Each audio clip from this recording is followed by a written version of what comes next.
Bonjour et bienvenue dans l'épisode numéro 125 du podcast Révèle ton potentiel. Je suis ravie de vous retrouver pour un nouvel épisode interview.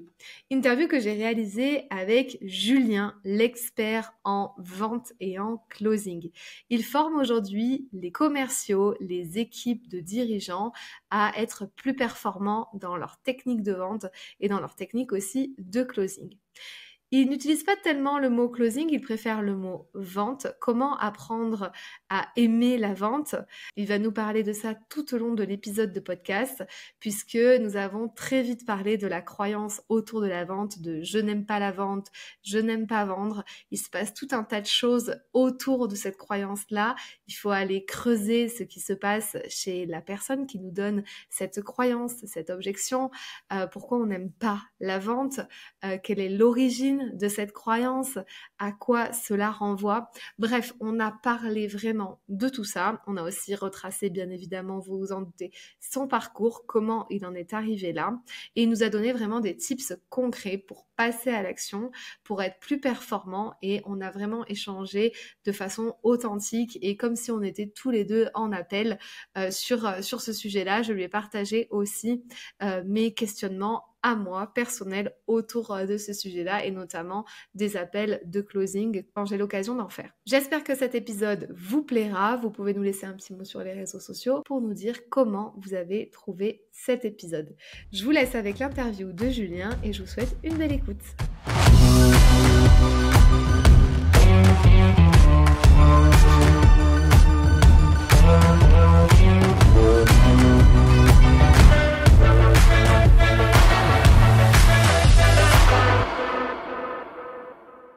Hello Julien. Salut Fanny. Comment vas-tu? Très très bien, je suis content d'être avec toi sur ce podcast. Merci pour l'invitation. Eh ben écoute, bienvenue sur Révèle ton potentiel. Tu es le bienvenu ici. Merci d'avoir répondu à la positive pour enregistrer ce podcast avec moi. C'est un plaisir de t'avoir. Tu sais, la toute première question que je pose à mes invités, puisque moi je fais du pitch dans la vie de tous les jours, c'est est-ce que tu peux te pitcher et faire l'exercice en 30 secondes?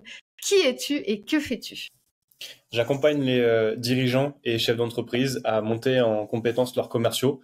Donc typiquement, on vient me voir quand les dirigeants ont l'impression que leurs commerciaux sont des chèvres. C'est là où on fait appel à moi en général. Ok, très clair. On va revenir sur le sujet, bien évidemment. Merci beaucoup. J'ai quelques petites questions pour apprendre à te connaître un peu plus aussi au début du podcast. C'est juste des questions qui sortent un peu de nulle part, hors contexte. Mais par exemple, si tu gagnais 10 millions d'euros là, maintenant, tout de suite, et tu les reçois sur ton compte en banque personnel, comment tu répartirais cet argent? Qu'est-ce que tu ferais avec? La première chose que je ferais, c'est d'engager quelqu'un qui m'aiderait à les faire fructifier. Ça, c'est la première chose pour pas les flamber. Deuxième, investissement immobilier pour moi, et ensuite pour la famille. Et je pense que je les mettrai aussi dans le business pour voilà, développer l'entreprise. Et puis, comme je l'ai dit au début, je pense que c'est cohérent de les faire fructifier. Ok, trop bien. Donc plutôt dans le business, tu ferais pas des achats perso ou un IMO ou un truc genre où tu te dis ouais j'ai cette somme-là, vas-y je vais faire un gros kiff. Ouais, le premier achat, le premier investissement, c'est avec le mec qui m'aide à les fructifier. Le deuxième, c'est un investissement IMO, ouais, pour la maison. Ok, cool. Cool, ok, merci pour ça. Deuxième question, est-ce que tu as eu des mentors ou des personnes qui t'ont inspiré à tes débuts, surtout quand tu t'es lancé, des gens que tu connais ou que tu as appris à connaître sur le tas, mais qui te dis waouh, si eux ils l'ont fait, bah moi je peux le faire aussi. Est-ce qu'il y a des gens comme ça qui reviennent? Ouais, il y a eu Will Smith quand j'avais 17 ans, qui a été un gros mentor autant sur le plan de dev perso et sur le plan d'affirmation de soi. Euh, En fait, je sortais d'une période où je sortais du lycée en fait, et la période a été très compliquée, donc j'étais un peu en perte de repère. Et du coup, en fait, j'ai accroché avec Will Smith. Enfin, j'ai accroché avec Will Smith en regardant en tout cas le personnage et les films et les séries. Hein, j'ai pas eu la chance de le rencontrer encore, en tout cas. Donc du coup, il m'a bien drivé en tant que mentor. Et ensuite, il y a eu mon premier responsable, ouais, on va dire mon premier responsable d'agence, qui était un ancien formateur commercial et qui a pris la tête de l'agence dans laquelle j'étais moi commercial. Et ce mec-là, en fait, il a été mon mentor. Ouais, il l'est encore d'ailleurs un petit peu. Il a été toute ma période de CDI, tant sur le plan développement des skills en vente, tant sur le plan développement des skills personnels et vraiment travailler en fait ce côté-là. Il m'a vraiment beaucoup inspiré, il m'inspire encore beaucoup aujourd'hui. Et ensuite, ensuite, je me suis lancé à mon compte et j'ai pas trouvé de personnes sur lesquelles je me suis dit maintenant j'ai envie de leur ressembler. Au contraire, j'essaie de regarder un petit peu ce qui m'inspire plutôt sur la partie discours, vision, plutôt que les personnes en elles-mêmes. Je pense que ça a été un bon changement aussi, ouais. Ok, trop cool. Donc Will Smith est aussi un mentor un peu plus dans ta sphère pro-perso, mais que tu connais toi et qui t'a inspiré pour faire ce que tu fais aussi aujourd'hui. Ok, très bien. Justement, est-ce que tu peux revenir sur ton parcours en fait? Comment t'en es arrivé à faire ce que tu fais aujourd'hui et pourquoi d'ailleurs? Et qu'est-ce qui a fait que tu t'es lancé à ton compte, t'as osé passer le cap et te dire je peux avoir une autre vie qui m'attend que rester dans le modèle dans lequel je suis depuis des années? Alors j'espère que tu as du temps et il y a plusieurs questions dans la question, mais j'ai essayé de pas trop m'égarer pour te répondre. Ce qui a toujours été important pour moi, ça a été en fait, c'est parti comme beaucoup d'un pain, donc d'une douleur qui a été, je comprends pas en fait pourquoi j'arrive pas, moi la mienne en tout cas, ça a été, je comprends pas pourquoi j'arrive pas à m'intégrer à des groupes, alors que j'ai l'impression qu'il y a entre guillemets, des personnes qui avaient peut-être de l'extérieur moins de valeur en tout cas que ce que moi je jugeais avoir des valeurs et qui eux arrivaient à se développer. Et je comprends pas en fait, j'ai l'impression de tout bien faire et pourquoi j'arrive pas à m'intégrer. Donc en fait c'est parti de là et de ce problème-là, je me suis passionné en fait pour le dev perso et surtout la psychologie comportementale. En gros ça a été comment je fais pour plaire et m'intégrer. Donc naturellement je suis allé sur la séduction parce que ça a été le premier, en tout cas, le premier focus sur lequel on pouvait à la fois travailler, enfin, je pouvais et je voulais travailler pour avoir ensuite du résultat. Et de là, tu comprends mieux, en fait, les dynamiques sociales. Donc, je suis vraiment passionné pour ça. Comment tu parles à un groupe, comment tu intègres ou tu arrives à aborder une personne alors que, elle est au milieu d'autres personnes, etc. Ensuite, j'ai eu mon CDI. Donc, les deux sont un peu goupillés, séduction et vente. Et au final, c'est la même chose. J'en parle à chaque fois sur mes posts, mes coachings, ou peu importe, la vente, c'est de la séduction. Et la séduction, c'est de la vente. Donc, donc de là, ensuite, je me suis vraiment trouvé une appétence, quand j'ai rencontré mon mentor, une appétence vraiment pour la vente particulière où tu prends soin de l'échange et de la dynamique relationnelle qu'il y a avec l'autre. Et tu te rends compte, bien évidemment, il y a plein de trucs, mais tu te rends compte vraiment que tout est une question de compréhension des dynamiques sociales. Quand je capte l'autre, en fait, j'arrive vraiment à identifier, entre guillemets, ce qu'il a envie d'entendre et comment, en fait, je peux me plugger, moi, pour être plus facilement soit accepté ou faire en sorte que je passe mieux. Donc, il y a eu ça. Et puis ensuite, j'ai eu des très bons résultats en mélangeant les deux, en vente. Donc, j'ai été meilleur commercial pendant 4 ans de suite avec plus de 7 millions de chiffres d'affaires sur le poste que je faisais. J'ai été formateur. J'ai été commercial plus aussi responsable d'agence. Et en fait, ce qui m'a fait switcher à mon compte, ça a été que j'arrivais à un palier dans mes compétences et dans ce que je voulais faire et je me suis rendu compte que ma boîte ne m'offrait pas, en tout cas, les perspectives que moi je voulais, que ça soit en termes financiers comme en termes aussi d'épanouissement sur mon poste. Et au lieu de faire ma victime pendant des années, je me suis dit, tu sais quoi, au lieu d'attendre de la boîte qu'elle te donne ce que tu as envie de faire, va te le créer. Et donc c'est là où en fait j'ai quitté mon CDI, je me suis mis à mon compte. Et ensuite le dernier déclic qui a appuyé ce que je fais aujourd'hui, donc l'accompagnement sur la partie vente et commerciale, ça a été 2 réunions dans des réunions pour chefs d'entreprise. Voilà, donc c'est des réunions spécifiques en petit comité, en présentiel. Sur laquelle se réunissent plusieurs chefs d'entreprise, où tu dois pitcher, d'ailleurs, voilà, comme ce que tu m'as fait faire au début, tu dois pitcher ton activité en 45 secondes pour donner envie aux autres de te recommander.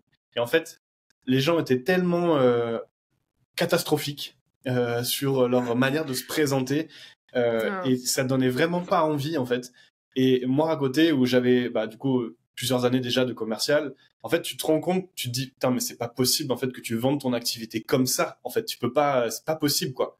Et je me suis dit, je sais faire un truc, ça a l'air aussi d'aider les gens, je vais en profiter.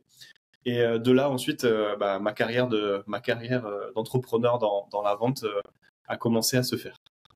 Ok, bah ça me fait plaisir que tu le dises. Après, bon, moi, je prends plus de pincettes pour le dire.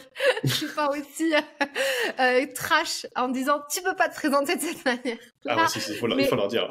Mais parfois, j'aimerais bien, en effet, le communiquer comme ça et le dire. Ok, c'est très clair. Et du coup, t'étais dans quel domaine quand t'étais dans commercial? T'étais dans quel secteur? La banque, enfin, crédit et assurance. Ok, d'accord. Donc à un moment donné, c'est fait ce switch et tu t'es dit, ok, il faut que je monte en compétence. Le seul moyen, c'est aussi d'être entrepreneur.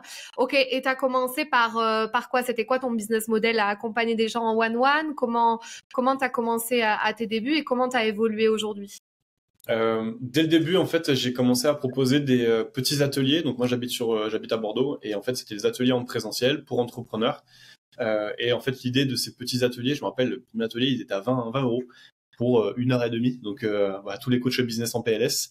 Et en gros, il y avait une dizaine de personnes sur ces ateliers-là. Et puis l'idée, c'était vraiment d'aider ces gens en fait à développer leur business. Donc en gros, c'est comme si je m'étais lancé business coach. Mais en fait, ce que je faisais, c'était simplement d'apprendre. Ouais. Ok, et aujourd'hui, du coup, tu fonctionnes comment? Enfin, comment t'as eu une évolution quand même au milieu? Et aujourd'hui, en fait, j'accompagne plus maintenant des dirigeants qui ont des équipes commerciales. Et donc, en fait, je forme les équipes commerciales, notamment sur la partie entretien de vente, persuasion et amélioration des taux de closing. Et je les aide aussi à mettre en place toute la partie structure process pour faire en sorte que, en fait, la machine soit bien huilée et performe correctement. Trop bien, on va en parler. Ok, top. Et c'est qui tes clients le plus aujourd'hui? Tu travailles avec quel type de clients le plus? Jusqu'à présent, en tout cas, c'était plutôt des organismes de formation ou des personnes qui vendaient, qui vendaient de la formation en ligne ou des prestations de services et qui ont plutôt cette expertise technique, mais vraiment commerciale, pas du tout. Ok, donc en fait, et des coachs aussi, Et des coachs aussi, ouais. qui ont une équipe et qui ont des équipes quoi, de closers? T'appelles ça des closers, toi? Oui. Oui, on appelle ça, voilà, on appelle ça des closers. On appelle ça des closers, ouais. Ok, je te demande ça parce que bon, après j'aimerais bien aussi te demander un truc parce que ça fait un peu peut-être débat aussi, tu vois. Souvent maintenant on a accès à un closer pour faire un appel de vente et non plus au coach lui-même. Est-ce que c'est quoi ta vision par rapport à ça en fait? T'arrives, tellement une grosse, t'as tellement une grosse notoriété ou une grosse envie de développer ta boîte que tu prends des gens pour faire ça. Mais est-ce que tu trouves pas qu'il faut atteindre quand même un certain palier ou une certaine visibilité pour se dire, OK, à partir de maintenant, je vais prendre des closers. Qu'est-ce que tu penses par rapport à ça? Ou des commerciaux, hein, ou des gens qui sont faits pour ça et c'est plus moi qui vais le faire. Il y a le problème le plus courant que je rencontre, en fait, c'est vraiment la délégation commerciale trop rapide, vraiment précoce et immature, en fait. C'est-à-dire, Ok. pour moi, je pense il y a deux gros profils qu'on peut identifier. Il va y avoir le premier profil, et combien de fois j'ai été contacté pour ça, ça me fait péter les plombs, ça. C'est en fait, tu as le coach qui va te contacter et qui va te dire, est-ce que tu as quelqu'un à me recommander pour faire du closing? Et en gros, est-ce que tu as un closer? J'ai pas de problème. Quel est le volume de lead aujourd'hui que tu as? Bah, il n'y a pas de volume de lead, en fait, je veux justement que la personne aille me chercher des leads. Alors déjà, ça c'est un premier truc. T'embauches pas quelqu'un quand t'as pas de lead. Donc ça répond déjà en partie à ta question. C'est tu ne peux pas recruter quelqu'un pour vendre ce que tu fais quand au début, ton levier de différenciation numéro un, c'est toi. Tu peux pas en fait mettre à la place de ce que tu es censé véhiculer quelqu'un d'autre que toi. Si tu n'as pas un volume de prospects qui vient sur tes sessions stratégiques. Le minimum pour moi, c'est si vous n'avez pas au moins 20 appels de vente par semaine, ne pensez même pas à recruter. Prenez-les en fait. Pourquoi? Parce que c'est peut-être que votre produit n'est pas market fit ou ce que vous proposez c'est pas adapté au marché, qu'il faut encore travailler et aller chercher de la demande. Et deux, en fait, vous allez donner de l'argent à quelqu'un alors que vous-même en fait vous êtes aussi un peu en pénurie déjà ou en recherche de cash. Donc faites votre cash et ensuite pensez à recruter un sales qui va faire votre taf, quoi. Ça c'est le plus important. Et dernier point aussi, ça c'est surtout pour les coachs qui veulent recruter. Tu recrutes pas quelqu'un pour t'aider à vendre quand toi-même en fait tu ne sais pas vendre. Comment tu peux monter en compétence, aider, former, manager quelqu'un à ce que ta spécificité à toi quand toi-même tu ne l'as pas fait? C'est pas possible ça.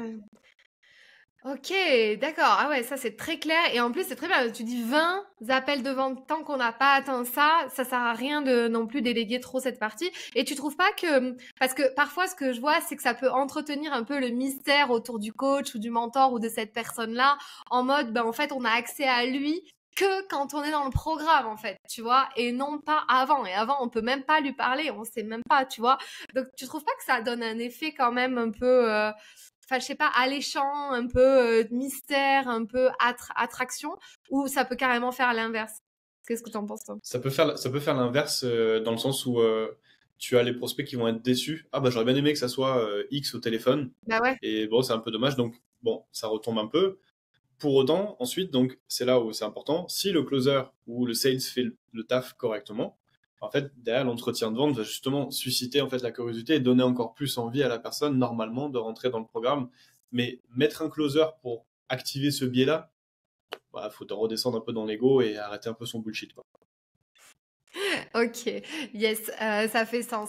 Bon, les amis, si vous n'avez pas compris tous les termes que Julien vient d'utiliser du genre product market fit, déjà on en a parlé avec Maëva dans le dernier podcast. Bon, voilà, il faut faire un point sur un peu tous ces termes aussi, mais justement, Julien, juste pour là, l'audience, est-ce que tu peux redéfinir ce qu'est un closer et un setter, ou alors les commerciaux que toi tu formes, comment tu définis ce métier-là? C'est quoi sa fonction vraiment de base? Alors pour le produit market fit, ma définition à moi, c'est déjà si vous n'avez pas un produit qui est adapté ou un service qui ne correspond pas à ce que les gens attendent, pour faire simple, Ouais, vous allez c'est avoir ça. du mal. Donc ça ne sera jamais un problème de vente, ça sera déjà un problème d'offre. Donc, si votre offre elle n'est pas adaptée à ce que votre marché cible veut, c'est vous qui allez essayer de pousser une offre qui, selon vous, est pertinente, mais pour le marché ne l'est pas. Et donc là, il n'y a rien de pire, vous allez faire des dégâts. Donc ça, c'est pour le produit market fit. Ensuite, pour quand je dis sales, c'est le mot anglais pour dire commerciaux. Voilà. Quand un Oui. closer, c'est un commercial en freelance qui va réceptionner les appels entrants. Si vous n'avez pas d'appel entrant, un closer ne sert à rien. Un setter, c'est quelqu'un qui va, en tout cas, je vais parler là pour la cible de l'info dans le marché de l'infoprenariat, parce qu'après sur différents Ouais. segments, ou différentes industries, c'est pas le même mot. En tout cas, pour l'infoprenariat, un setter, c'est quelqu'un qui va exploiter la liste de contacts que vous avez déjà. Ça peut être des DM sur Instagram, par exemple, ça peut être un groupe Facebook, ça peut être une liste d'inscrits à un webinar. À partir du moment où vous avez suscité de la demande et de l'attraction, traction, T-R-A-C-T-I-O-N, pas de l'attraction, de l'attraction. En fait, le setter va exploiter ces éléments-là. Hmm. Ok, donc très bien. Merci beaucoup pour les définitions. Comme ça, on est sûr qu'on part aussi sur de bonnes bases. Euh, donc maintenant, quand toi tu formes un closer, c'est, enfin, voilà, bon, de toute façon, tu as le métier pour former les équipes. Qu'est-ce qui fait déjà que on part sur de bonnes bases quand on est un bon closer, ou alors qu'on a envie de le devenir, ou un bon coach qui arrive à bien vendre aussi la posture que l'on a, tu vois?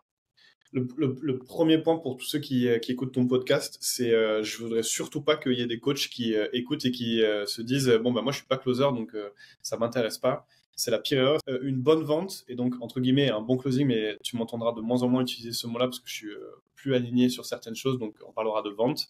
Une Ok, bonne vente, pour moi que vous soyez coach, closer, commercial, sales, tout ce que vous voulez, ça doit respecter plusieurs points qui sont indispensables. Donc, si vous êtes coach et que vous écoutez le podcast de Fanny, vous êtes concerné tout aussi bien qu'un commercial. Il y a non, 3 points, pardon, qui sont hyper importants. Donc, il y a le mindset, c'est l'état d'esprit dans lequel on va mettre les croyances limitantes. Il va y avoir les sales skills, donc les compétences en vente. Désolé pour tous les anglicismes que je te lâche dans le podcast. Et ensuite, il y aura les soft skills, donc c'est les compétences, ce qu'on appelle en français les compétences douces, et qui sont plus liées à toute cette partie un peu intelligence émotionnelle, etc. État d'esprit, je ne peux pas vendre si je n'aime pas la vente déjà. Si je pars du principe que mes prospects ne veulent surtout pas qu'on leur vende, j'ai rien compris déjà au principe de base de la vente. Je ne peux pas en fait ne pas aimer ce qui fait le flux sanguin de mon business. Donc déjà, il faut vraiment se décoincer avec ça. Ensuite, les gens n'aiment pas. C'est pas que les gens n'aiment pas la vente, c'est que les gens n'aiment pas en fait les commerciaux douteux, gominés et tout ce qu'on veut. C'est ça en fait qu'ils aiment pas, parce que on a popularisé la vente autour de techniques et de méthodes qui sont passées, désuètes et qui n'ont jamais été oui. les vraies méthodes, les bons commerciaux utilisés. Quand tu vas dans n'importe quelle entreprise, même ton commerçant du coin, tu remarqueras que le meilleur vendeur, c'est justement en fait un commerçant qui fait sans, entre guillemets, qui vend sans vendre. Mais vendre sans vendre, c'est une technique de vente. Bon, ça s'improvise pas comme ça, tu vois. Donc ça, il faut vraiment se mettre à l'aise avec ça. Donc l'état d'esprit. Ensuite, il y a toutes les croyances limitantes, notamment autour du prix. Je pense à tous les coachs que je peux avoir en coaching qui me disent putain, mais parler d'argent pour moi, ça me fait bégayer et laisse tomber. Ça pareil, si vous n'êtes pas à l'aise avec le prix et parler d'argent, il va y avoir un gros sujet. Et ensuite, je dirais un point que je parle surtout en coaching, mais peut-être pas assez en public, c'est toute la notion de jeu psychologique. Et pour moi, il y a énormément de choses qui sont en lien avec et la PNL et l'analyse transactionnelle. Pourquoi? Parce que surtout les coachs qui sont pas dans le mode j'aime vendre vont rentrer dans une posture un peu vont rentrer surtout dans le triangle de Karpman, donc persécuteur, victime et sauveur. Et en fait, comment ils vont faire ça? Je vais absolument pas vendre, donc je vais être très sympa. Et en fait, je vais faire tout pour être, entre guillemets, apporter de l'éducation, aider mon prospect, etc. Donc, sauveur. Et en fait, quand le prospect ne va pas leur acheter ou va mettre peut-être des objections, eux vont tourner et vont passer en victime. Et en fait, on va rentrer dans un triangle comme ça, là, pour ceux qui connaissent le triangle de Karpman, qui est vraiment... pour moi, en fait, on ne le conscientise pas assez dans la vente, mais il est incroyable. Et ensuite, l'analyse transactionnelle, dans le sens où les différentes postures, notamment la posture d'enfant, où le coach va basculer en fait d'adulte à soit parent quand il va vouloir éduquer ou autre, et ensuite à enfant quand en fait le prospect ne va pas comprendre ou va lui envoyer des objections, etc. Et donc en fait il y a une espèce de jeu psychologique tout au long d'une vente qui est à prendre en compte. Et si la personne n'a pas travaillé sur ses blessures à soi, n'a pas travaillé sur sa confiance en soi, son estime de soi, etc., ben en fait l'entretien sera complètement biaisé. Typiquement, je ne pourrais pas parler du prix si j'ai peur de conflit. Parce qu'en fait, les commerciaux, déjà les commerciaux de base ont peur de ça. Donc imagine des coachs qui ne sont pas dans la vente et qui ont eux en plus la peur de vendre. Donc peur du conflit plus peur de vendre égale laisse tomber quoi, catastrophique. Peur du conflit. Si en fait j'ai peur du conflit, je ne vais pas me permettre de entre guillemets confronter ou challenger mon prospect. Je vais tout faire pour éviter le conflit. Parce que je pense que conflit égale perte de la vente. Il n'y a rien de pire que ça, en fait. Et donc ça, tu vois, ça fait partie des soft skills. La gestion du conflit, la capacité à gérer ses émotions, l'intelligence émotionnelle, on parlera d'intelligence commerciale. Moi, je travaille beaucoup sur mes accompagnements, sur le développement du leadership, tant sur l'entrepreneur, le coach ou le commercial, le développement du leadership commercial, mais aussi toute la partie assertivité. Assertivité, c'est quoi? C'est la capacité à communiquer sur ses besoins tout en respectant les besoins des autres. Et c'est surtout, entre guillemets, parler avec des couilles, quoi. On va dire comme ça. C'est en gros d'avoir l'audace, le courage de dire les choses qui, en fait, on a l'impression qu'elles vont tout faire capoter. Au contraire, c'est ces choses-là, en fait, qui vont faire accélérer les ventes.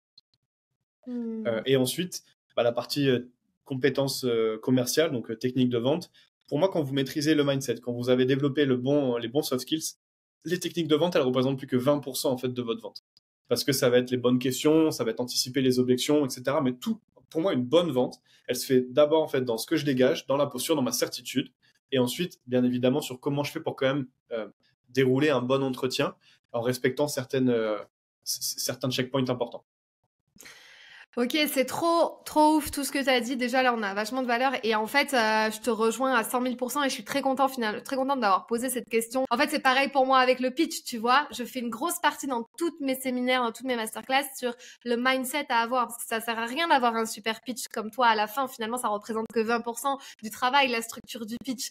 Tu peux avoir un super méga pitch, mais par contre, si t'as pas tout le mindset qui va avec ou comment l'incarner oralement, en fait, ton pitch, il va faire flop.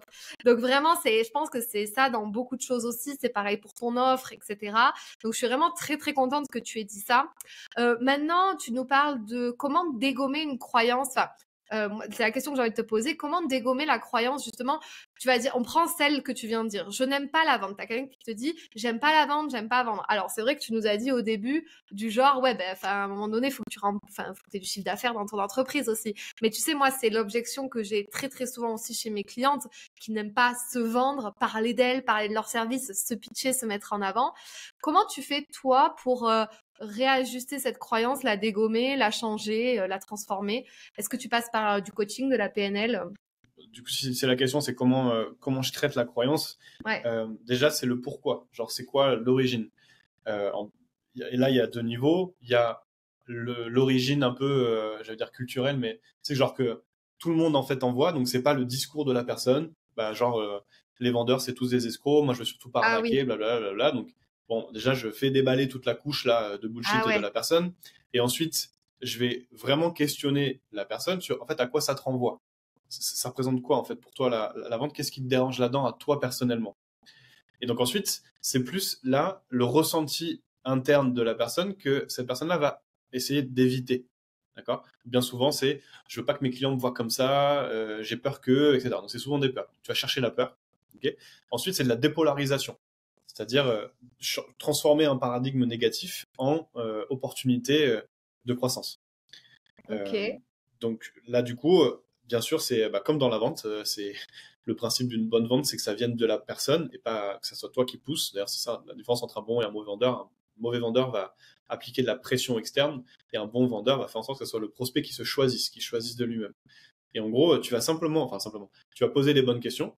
Tu vas apporter aussi toi ton point de vue et ton expertise sur le sujet. Et tu viens en fait juste faire un travail de collaboration avec lui. Bah, est-ce que tu penses que ce point de vue-là, par exemple, il pourrait être pertinent? Qu'est-ce que tu penses de ce point de vue-là? Qu'est-ce que tu penses de ci? Qu'est-ce que tu penses de ça? Ok. Maintenant, si tu es avec moi en coaching, c'est que tu as quand même envie de te sortir de là. Donc, tu as quand même fait un premier pas en avant et dans le compte en banque pour dire, bon, j'ai envie de régler ce problème-là. Donc, partie de ce principe-là, on va faire ensuite quelque chose qui est essentiel dans le coaching, c'est le passage à l'action. C'est bien la théorie et te changer les paradigmes, mais si en fait quand tu passes sur le terrain, bah tu fais rien, Ouais. ça sert à rien en fait. Donc, je réfléchis avec la personne, en accord avec elle bien sûr. C'est quoi les micro-steps, les micro-actions que tu peux faire tout de suite ou demain pour challenger le fait que la vente t'aime pas ça. Ok. Et donc, bah, bien sûr, je vais lui donner des pistes. Typiquement, pour la majorité des coachs, moi j'ai eu beaucoup de coachs sportifs, donc ça c'est un avantage parce qu'ils ont quand même des clients assez régulièrement sous les yeux, mais ils savent pas les exploiter. Et en gros, c'est, bah écoute, la prochaine fois que tu vas en salle et que tu es en train d'échanger avec quelqu'un, je veux que tu te dises ça. Et je veux que tu fasses comme ça. Est-ce que tu peux juste essayer demain avec au moins 3 personnes? Oui, il n'y a pas de souci. Trop bien. Tu me fais un feedback. Et le soir, ça revient. Incroyable, Julien. Incroyable. Tu imagines même pas ce qu'elle m'a dit. Et donc, en fait, le passage à l'action, appuyer et aider, est vraiment associé. Donc, d'abord, tu viens travailler la croyance, changer le paradigme, et deux, tu le fais passer à l'action. Ah ouais, ok, trop pertinent. Bon, j'ai un millier de questions, mais je vais essayer de choisir celles qui sont les plus pertinentes pour l'audience. Alors, tu as parlé de arriver à vendre sans vendre. Clairement, toi, comment tu enseignes ça et comment tu fais ça? L'anti-vente. L'anti-vente, c'est vraiment hyper important. Je pense que c'est une des techniques les plus efficaces que je connaisse. Et l'anti-vente, c'est quoi? C'est, bah écoute, Fanny, vraiment, je te remercie pour tout ce que tu viens de me partager.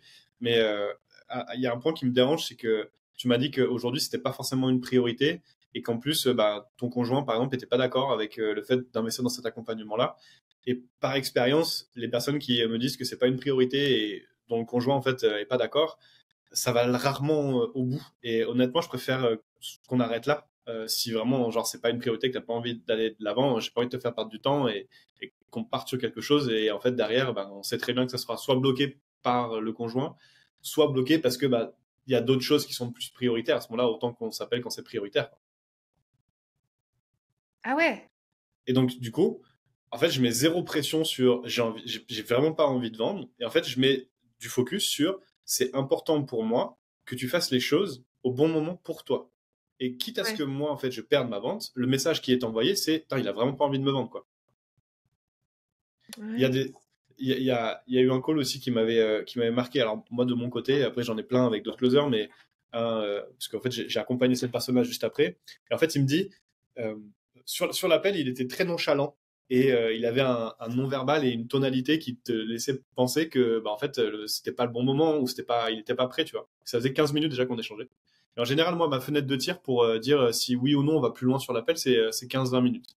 Si au bout de 15-20 minutes, je sens pas la personne, je fais de l'anti-vente et je vais arrêter, entre guillemets, je vais mettre un, un curseur sur l'entretien en challengeant en fait la personne. Si on veut aller plus loin, bah, juste envoie-moi des signaux.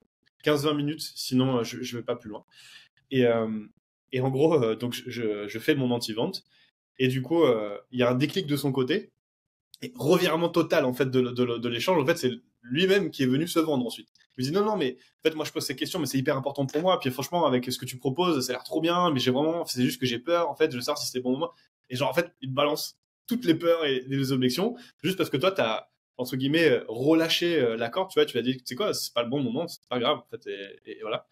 Et, C'est et, ouf. et du coup, c'est vraiment, en fait, quand c'est bien fait, genre c'est pas quand c'est de l'anti-vente pushy, vraiment mal faite et malsaine, où la personne va dire, bah écoutez, là vous avez pas le budget, donc en fait, vous savez quoi, revenez me voir quand vous avez de l'argent. Genre là, il y a rien de pire, tu respectes pas ton client, tu vois, c'est pas cohérent. Par contre, de l'anti-vente sur des bons points, ça peut être un point peut-être, je sais pas, plus technique, tu vois, ça va être, je sais pas, pour le pitch, ça pourrait être, moi je pense qu'en fait le marketing en fait fait tout. Et c'est sûr qu'un pitch c'est bien, mais si un marketing en amont est pas cohérent, blablabla, blabla. En fait, tu vas travailler sur la croyance que le marketing est plus important que le pitch. Donc là, bah, tu vas faire de l'anti-vente. Écoutez, je suis content que vous me partagez ça. Après, je sais pas si vous avez vu, mais moi je suis vraiment spécialisé sur le pitch. Je peux vous partager en fait l'approche que j'ai sur en quoi c'est plus important pour vous et comment ça peut vous apporter des résultats. Mais si aujourd'hui vous êtes plutôt fermé à cette idée-là, je pense que d'aller sur un accompagnement marketing, c'est mieux pour vous. Voilà. Ouais, je vois. Attends, je vois. C'est hyper pertinent. Et attends, j'ai une question. Parce que souvent, ce qu'on dit, c'est l'inverse. Enfin, pas l'inverse, pas faire de l'anti-vente. Mais par exemple, quand la personne, elle t'a sorti toutes ses objections et qu'au final, elle veut pas ou qu'elle veut réfléchir ou que blablabla. Blabla. Souvent, il y en a qui font aussi qui continuent le pushing, tu vois, genre qui renvoient un message. Des fois, on dit c'est bien de renvoyer un message 2 jours après, t'en es où dans ta réflexion, nanana, tu m'as dit que tu réfléchissais. Tu sais, de mettre aussi une deadline, genre je t'ai savé la place pour 48 heures. Est-ce que tu veux prendre le spot qui reste, etc. Enfin, est-ce que c'est bon de faire ça ou est-ce que toi, tu vas carrément dans ce truc de anti-vente, entre guillemets, bon, bah, la personne n'est pas prête, elle reviendra quand elle est prête et lui bien faire le comprendre sur le moment et ne plus la recontacter, vraiment la laisser tranquille. Euh, Bah, encore, là, il y a plusieurs choses dans ce que tu partages. Le premier point sur lequel je rebondis juste rapidement, c'est pour moi, en fait, les objections, elles doivent être dégommées dans la découverte client Ouais, et non pas après avoir pitché. Tu es ok. censé avoir répondu aux objections en amont et en fait, tu ne réponds pas à des objections, tu réponds et tu traites des croyances limitantes. Donc, Ouais, c'est ça. une croyance limitante se transformera en objection. Ça, c'est important.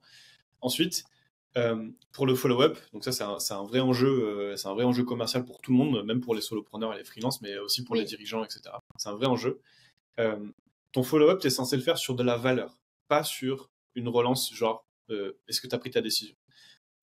Classique comme ça, c'est vraiment pas ouf.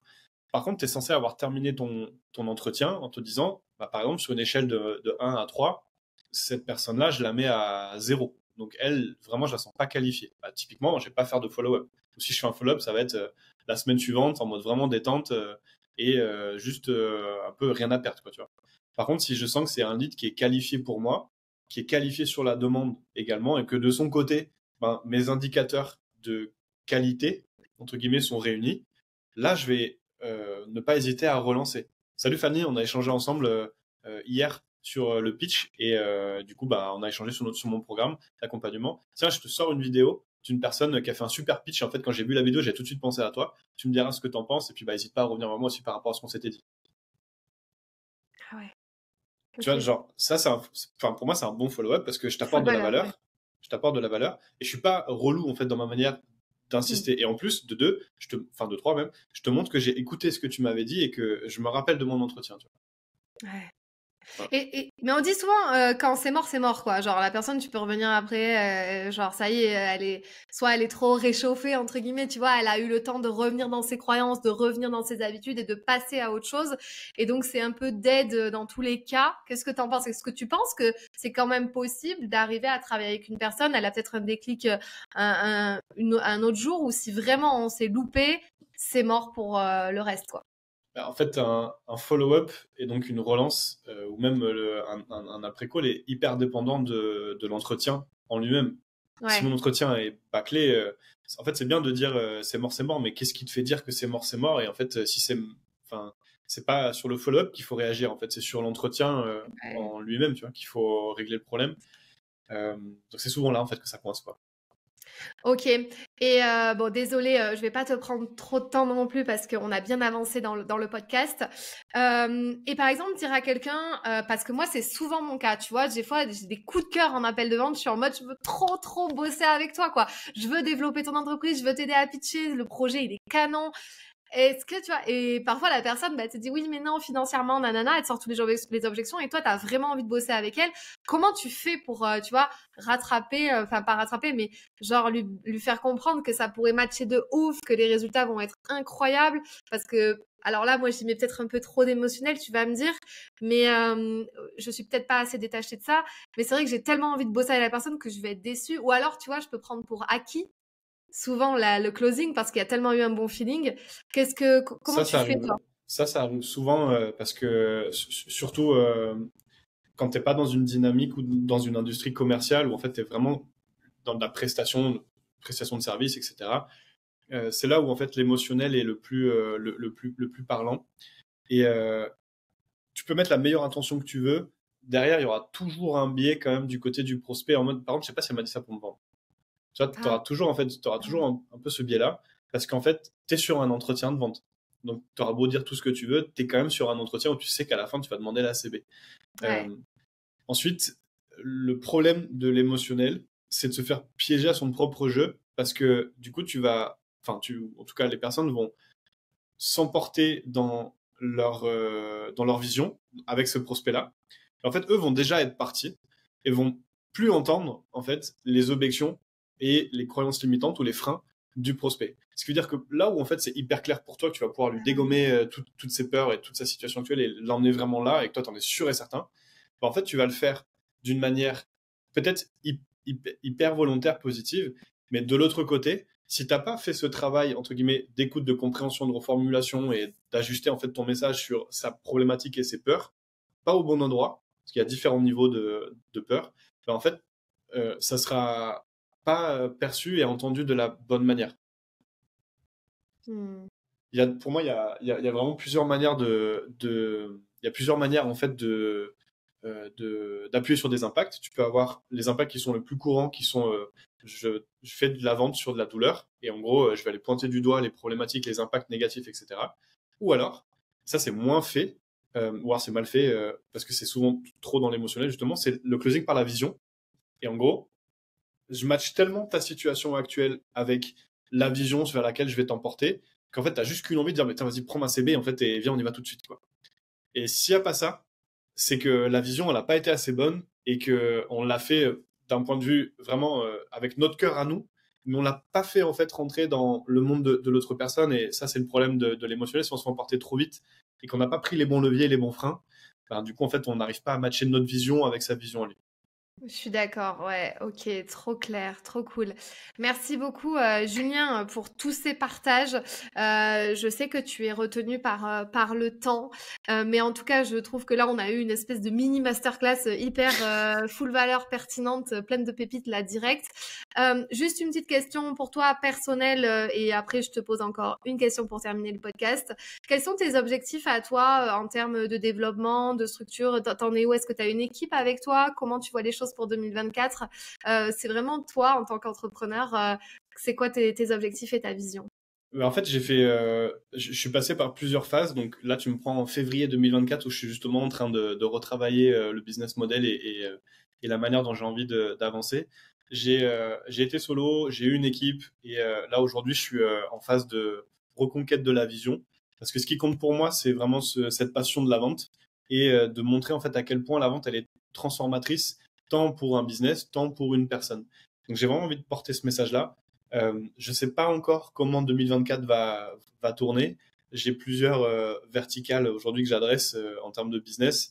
Euh, donc, je ne saurais pas vraiment te répondre. Je sais que là, à ce jour, je suis plus ma vision que le comment. Je suis plus sur le pourquoi. Et puis ensuite, je pense que le comment viendra se Trop bien. préciser là au long de cette année. Puis je serais ravi de te faire un retour sur ça en fin d'année. Ouais, carrément. Et juste, si là, tu as un tout petit comment à nous dire, c'est comment on peut bosser avec toi si jamais on a envie de te contacter. Comment tu travailles aujourd'hui? Alors, je sais pas si le podcast sortira à temps, mais au cas où, j'ai une conférence le 5 mars au Grand Rex de Paris où j'explique justement Oui. plusieurs approches et comment, un, déjà réapprendre à aimer la vente et deux, surtout comment bien vendre. Et ensuite, vous pouvez me contacter sur Instagram et LinkedIn où je suis très actif sur ces réseaux-là. D'accord, ok, merci. Dernière question pour toi, Julien, et je te laisse revenir à tes occupations. Est-ce que tu penses qu'aujourd'hui, tu as révélé pleinement ton potentiel? Alors, tu nous as un peu répondu à cette question en travaillant ta vision en 2024 peut-être, mais est-ce que tu penses que toi, tu es à ton plein potentiel aujourd'hui? Absolument pas. Je suis absolument pas à mon plein potentiel parce que je pensais avoir compris comment je fonctionnais et puis au final, à chaque fois que j'ai la conviction de ça, en fait, je me rends compte que c'est pas le cas. Je suis biaisé, j'ai pas la bonne approche et il y a d'autres choses encore à travailler. C'est un travail, j'ai l'impression peut-être sans Infini. fin, ouais, infini, parce que voilà, je pense qu'on a tous ce potentiel-là, mais le potentiel vers lequel on tend dépend de la phase de vie dans laquelle on est, de la vision dans laquelle on se projette. Oui. Est-ce qu'on est capable de challenger sa vision, de la remettre en perspective, de la remettre. Donc bon, je dirais que mon défaut, c'est toujours de me remettre en question. C'est aussi mon avantage parce que j'apprends de plus en plus à me connaître, identifier mes schémas, mais c'est un travail assez fastidieux et faites-vous accompagner pour ça. Ouais. C'est très important. Très bien. Eh bien, écoute, merci beaucoup pour ton temps et pour toutes ces réponses, et je te dis à très bientôt. Merci Fanny. Si cette vidéo t'a plu, tu peux la partager à un ami qui en aurait besoin. Tu peux aussi t'abonner à ma chaîne YouTube pour m'encourager. Tu peux me retrouver sur tous les réseaux sociaux sous le nom de Fanny l'Esprit Coach. Tu peux me poser toutes les questions que tu souhaites et aussi me donner des sujets que tu aimerais que j'aborde. Je te dis à très vite dans une toute nouvelle vidéo.